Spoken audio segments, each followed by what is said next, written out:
Hello, everybody, and welcome back to The Advisor with Stacey Chillemi.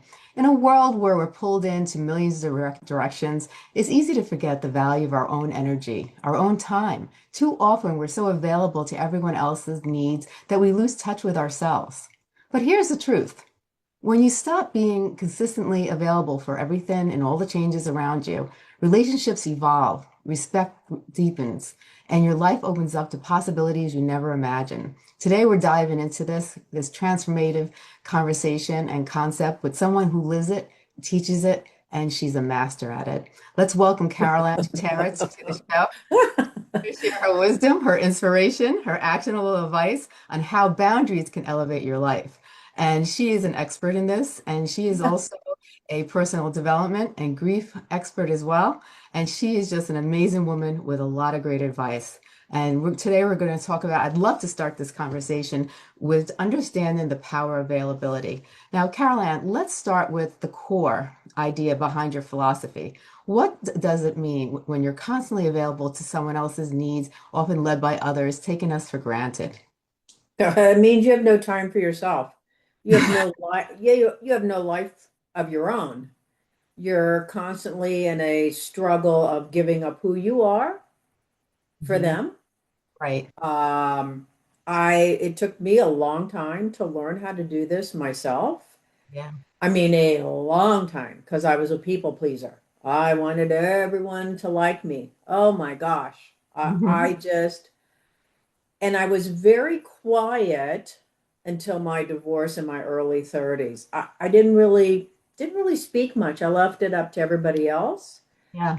It took me a long time to warm up to people, and I Mhm. would just go ahead and after I got to know them, then I would give everything to them to make sure that I was well liked, and I Yes. kept the friendship, and I wanted them to be happy.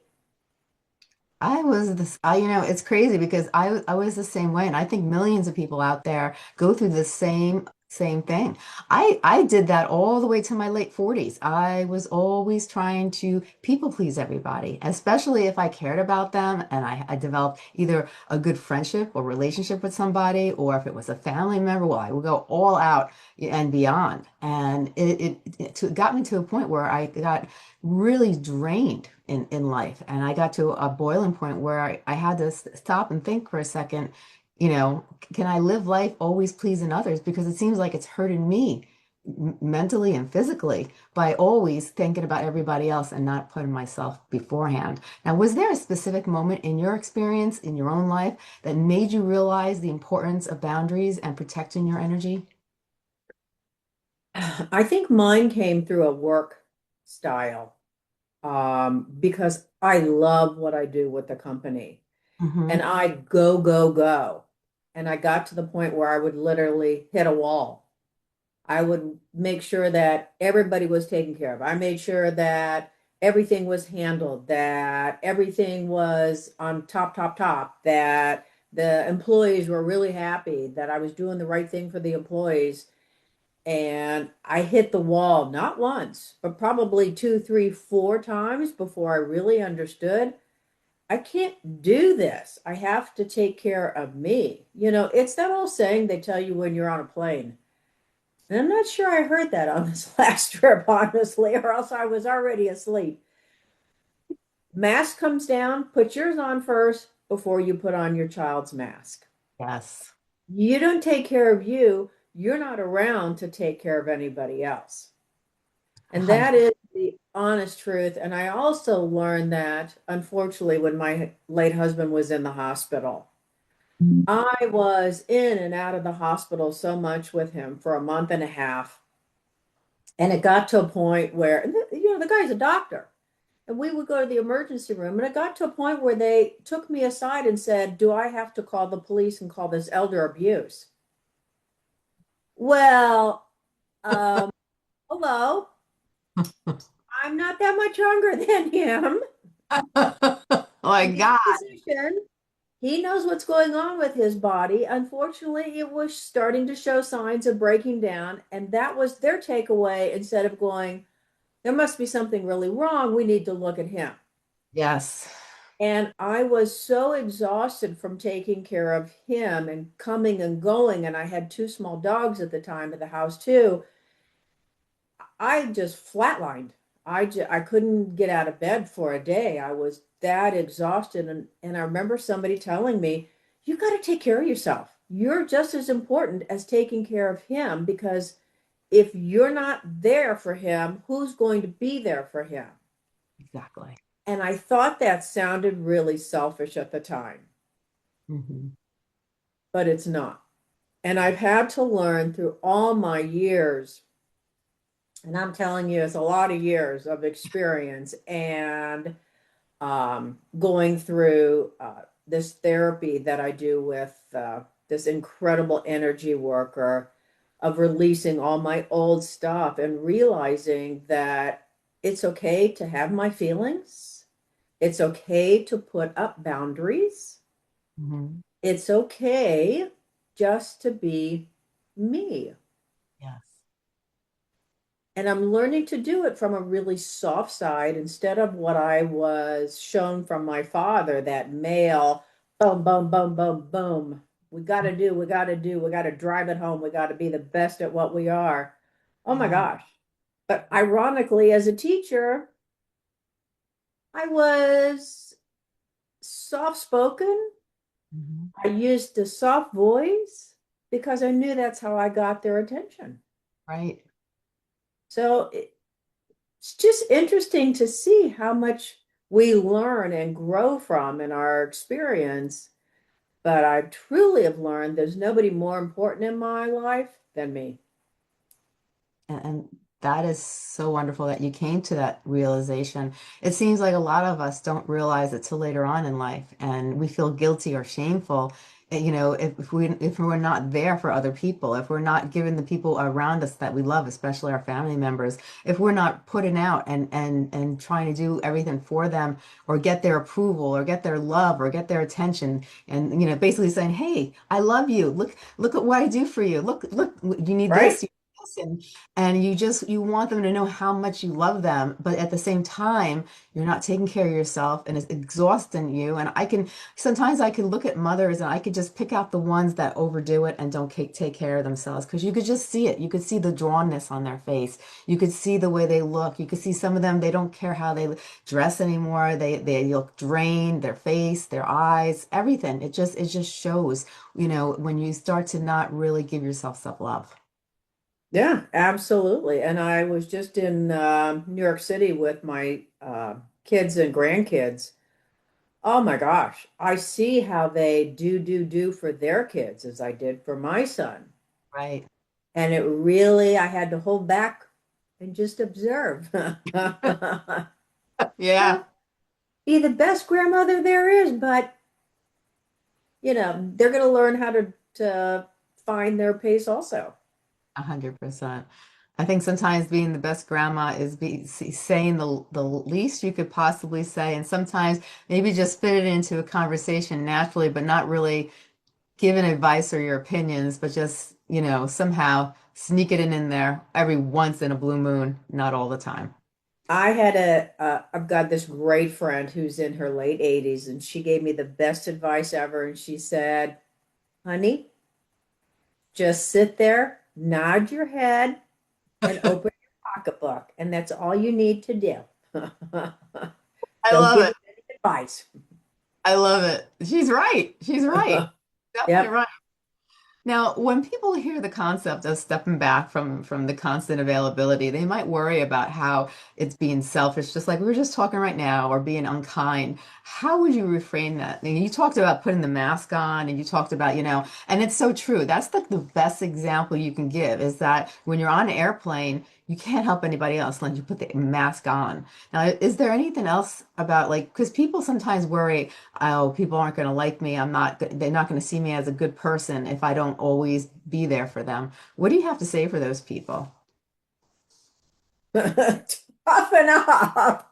Because that's exactly what I had to do with myself. I had to practice saying no so many times until it just felt natural to say. Yeah. There's no easy way around it. You're either wired that way automatically, and then you've got those of us like you and I who love to do everything for everybody because we have such big hearts. It Yeah. takes us a long time to learn how to say no. And Yes. after a while, you'll say no and you'll go, oh my God, that felt really, really good. And Yeah. I learned that because of all the first. All the first happen when somebody dies. Mm. The first year is the year of first. The first holiday without them. The first birthday without them. The first Valentine's Day without them. And people will want to include you in all the activities, but I learned how to say no. I, Yeah. and that was the best advice somebody gave me. I don't want to be around everybody right now. I'm okay being with me, and I had to learn how to be with me. And I had to learn how to be okay with me. Yes.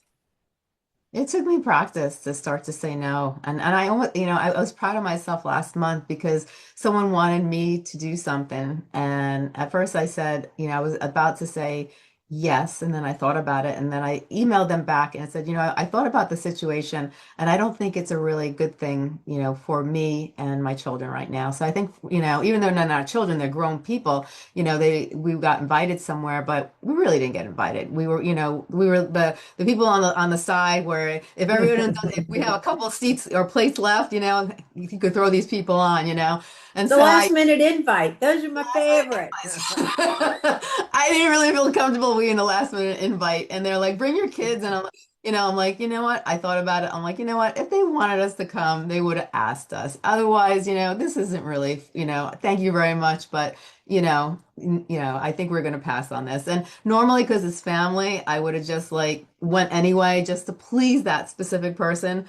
And I said to myself, I don't feel comfortable with it. And it might sound silly, just saying, but I was like, I don't feel comfortable. And I had a hard time doing things like that. Just simple little things. When people asked me, family members or, close friends, things I didn't really want to do. And I said yes anyway because I cared about those people.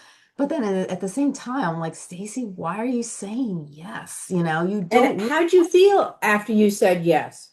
What was I, what was the what was the gut reaction to that?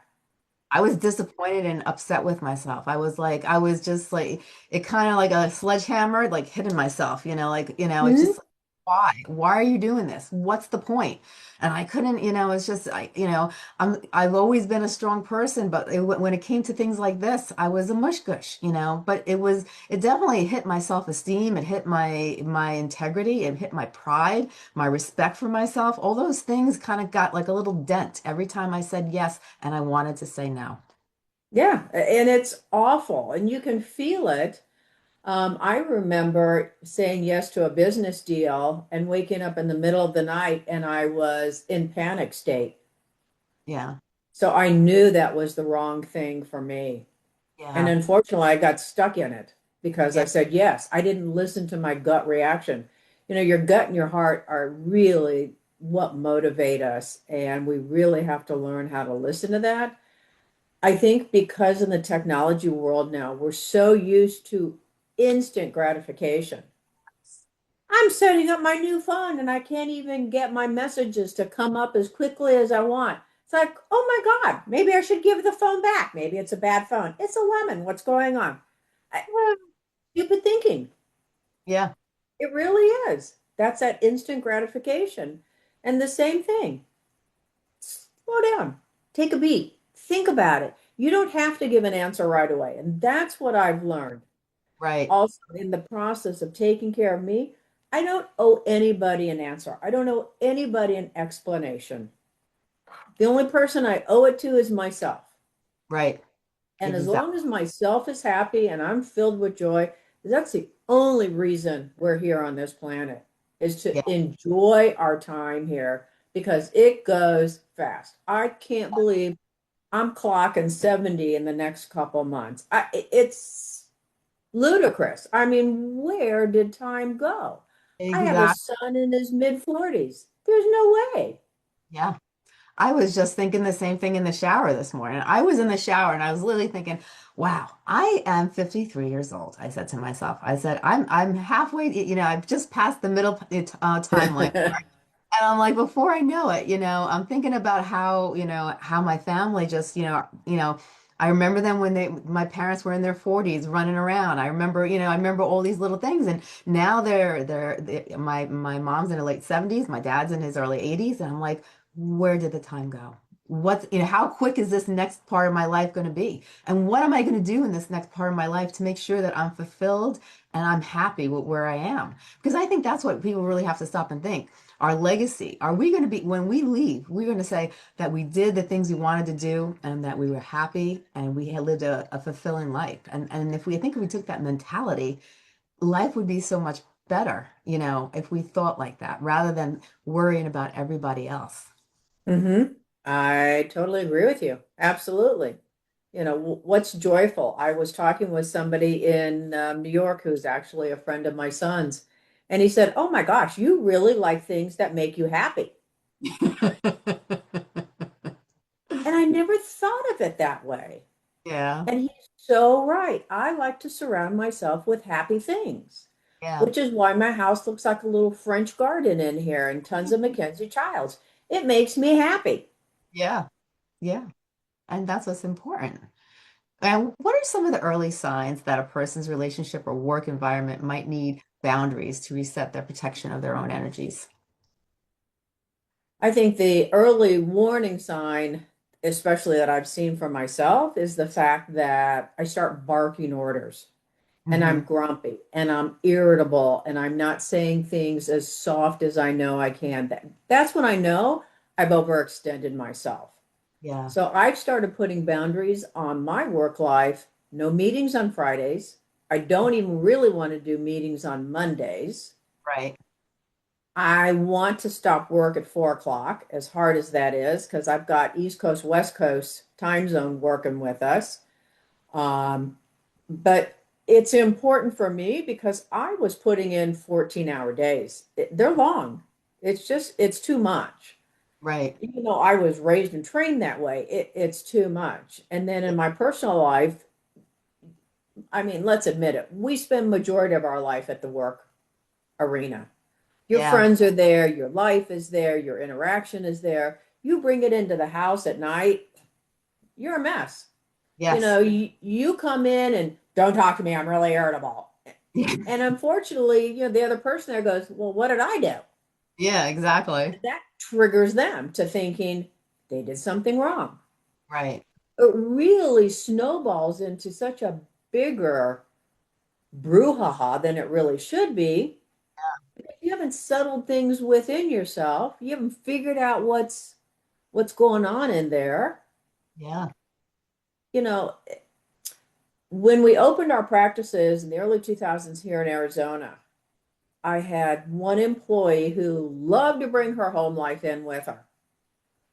And Dr. T had to have a talk with her and said, look, you hit the door, your Yep. home life stays outside the door. You hit Ex- the office, it's your office. Yes. And that's so true. I think, when you come in your door of your home, park that like you park your car. Yeah. Leave that baggage outside. Trust me, you can pick it up the next morning and drive off with it. It'll Exactly. still be there. But don't do that to somebody else. Yeah. That's it amazes me how much we project Hmm. who we are onto somebody else and we make our issues become their issues. And this is bouncing all day long Yeah. unless you really understand who you are. Exactly.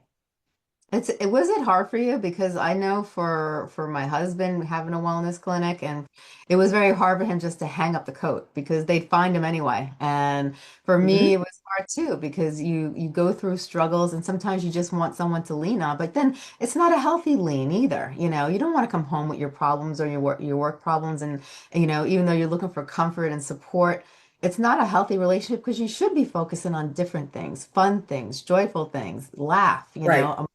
and how did you do it? Did it take time to be able to learn how to hang up the coat? I'm still trying to hang the coat up. Yeah. My late husband was great at it, but then, he'd come home and he didn't want to talk to anybody, even Mhm. me. Right. So it's like, hello, because you've been talking to people all day long. He Yes. just wanted to come home and be able to zone out in front of the TV. Exactly. There's somebody else in my world who they've learned, and they're showing me what it's like to cut it off. And it Yeah. just amazes me how they do that. Yeah. I mean, how do you just close that door so easily? You don't talk about work at all. That's all I've ever talked about. Right. Yeah. When you live and breathe and work with a spouse 24 hours a day, oh my gosh, it really got embedded into my cells. So it's a breath of fresh air to watch this other person be able to close the door. I said, how did you do this? How do you literally shut it off? And he said, well, I had 35 years as a personal trainer and I just got so burnt out. I had to learn how to do it myself because he Wow. was listening. He's like a bartender. He had to listen to everybody's story. But it was Yeah. funny. He told me a story. He said, if they came to complain to me, I said, you can either pay me $100 or you can do push-ups. Which do you want? I love it. I love it. It's like a hairdresser. Your hairdresser is your therapist. They should get Right. paid double what they do because they're doing That's therapy right. and they're doing your hair at the same time. That's right. And there's another trick that it's not so much a trick, but I've taught my employees to don't come to me with your problems. We all Yes. have problems. I don't want to hear the problem. I want you to come to me with a solution. Right. There's an issue, find a solution and come to me with the solution. Don't expect me to fix it. That took me a long time to untangle that weave that I really got them so used to me being the fixer. Yeah. And I think that's the biggest problem when you are the fixer, everything you feel like the whole world is it Oh, all on top of your shoulders. And everybody, for the littlest things, they automatically becomes a habit for them. They run to you and these things they could fix themselves, but they're so used to mhm. run into the fixer, that they just run to that one specific person for every little thing, even the smallest little things, Monday, all the way to even the weekends, it's just like they just consistently Nonstop. Yeah. nonstop. And that's very draining for that person. Very, very draining. Now, for listeners who are ready to embrace the concept of creating boundaries and creating ways of saying no, what's the first practical step they can take to evaluate their time and their energy and avoid being drained? Start with something small to say no to. Hmm. Really, just if it's a lunch with a friend, learn how to say no. I would love to. I need to do this for myself. If you start with the little stuff, then you start building up, up, up, up, Hmm. and you start realizing I didn't need to do all these activities. Yeah. It's like sending out my grandkids are in every activity you could imagine.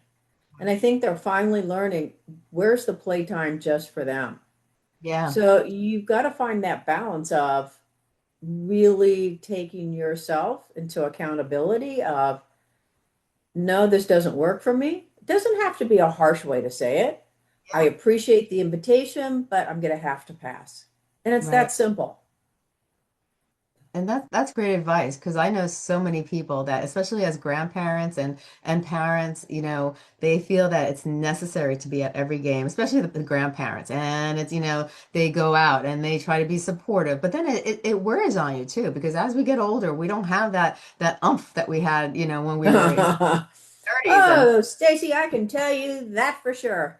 Being with them for 4 or 5 days in a row of running to the park, running here. I clocked 10,000 steps a day in New York of where we were going, what we were doing, gymnastics, park, a recital, back to the park. It's playtime at the house. I came home exhausted. I could, It took 2 days to recuperate, not to mention that 3 hour time zone is a big time suck. oh yeah.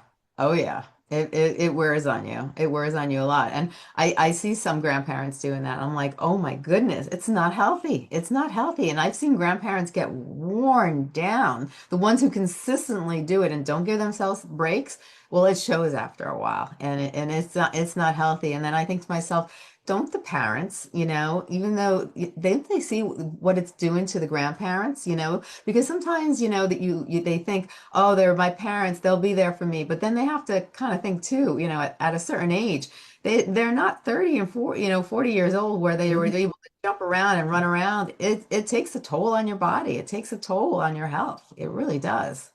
It does. My kids asked me to stay a couple more days, and I had to say no.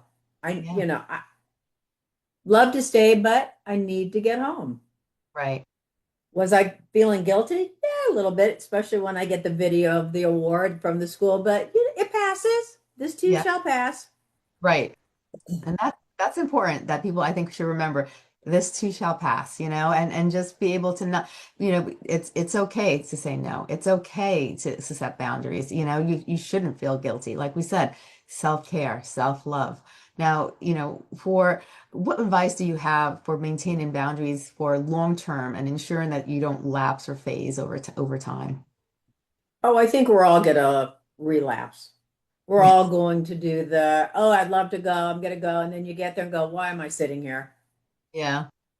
Hmm. And then it's just common. We're just human. It's just the experience of over and over, and repetition really starts to set in when you start to learn how to say no. Yeah. This is for me, this is my self-care. I like to set aside time for me during every day for just me. Just Yeah. me. Yeah. Don't bother me, don't talk to me, don't try and text me or call me because I'm not going to answer you. Right. And that's another great thing to do for yourself. I don't care what you do in that time period. Yeah. Mine is just completely zoning out for 20 to 30 minutes. Yes. Hmm. You do what you want, but I think it's important we all take time for ourselves. No doubt about it. Now, one of the promises of being able to transform and grow is creating space for growth and happy relationships. Can you share a personal story or an example of how the transformation has played in your life or others has worked with you, how it's made such a change that you feel that you've grown from making these changes, saying no, creating boundaries, being able to put yourself first. How has this changed you or somebody or the people around you? I think the people around me were shocked at first. Hmm. For me, it's almost like a right into adulthood. Yeah. I mean, it truly was. I think I've seen myself grow and change this past year in ways that even amaze me. I thought I was strong before, but this is an inner strength now. Yeah. That's a really nice resilience that I've picked up from it. Hmm. That I'm okay being with me. Yeah. I'm good being with me. My younger sister loves to take care of me, make sure I'm okay, I'm good. What can I do for you? What do you need? I'm Yeah. okay. Let me be. Sometimes I find the most beneficial times I've had was when I was with myself and just quiet time, just doing whatever I like to do, whether it was picking up a book, taking a walk outside on a nice day, or just doing something that I enjoyed, or just relaxing and doing nothing. It depended on what the moment was and what I felt I needed, and not having other people around me. Sometimes, with my personality, sometimes I like to be alone. I kind of reset myself, recharge myself. I enjoy being alone. People sometimes feel the need to always have people around them. I'm kind of the opposite, you know. Yeah, I am too. I, I know when I want to be around people, and then I know when I just need to be with me. And it's really an incredible feeling to be with yourself. I never thought I could take myself out to a meal by myself, and I Yeah. tackled that. Was it scary at first? Oh, hell yes. Oh my God. And people are looking at me. What are they thinking? The mind chatter just goes constantly. Yeah. And then once you do it, it's not so bad. There are a lot of people who eat by themselves. I'm not the first one. I won't be the last one. It's very true. Now, How can stepping back from constant availability help people rediscover their passions, then their goals and their purpose in life? Stepping back from what? From being able from stepping back from not from saying no, from not not being that people pleaser anymore, from going from actually a people pleaser to taking care of yourself by stepping back. What are the changes, the positive changes in your life that you notice by being able to set boundaries, to say no, to be able to take care of your first and not always worry about everybody else and always put yourself the last one? Well, I think to reiterate some of the things that I've told you of giving myself that time block every day, to Yeah. not taking meetings on Fridays, to making it a light Monday, even though they're pretty crazy, as you know, in the medical world.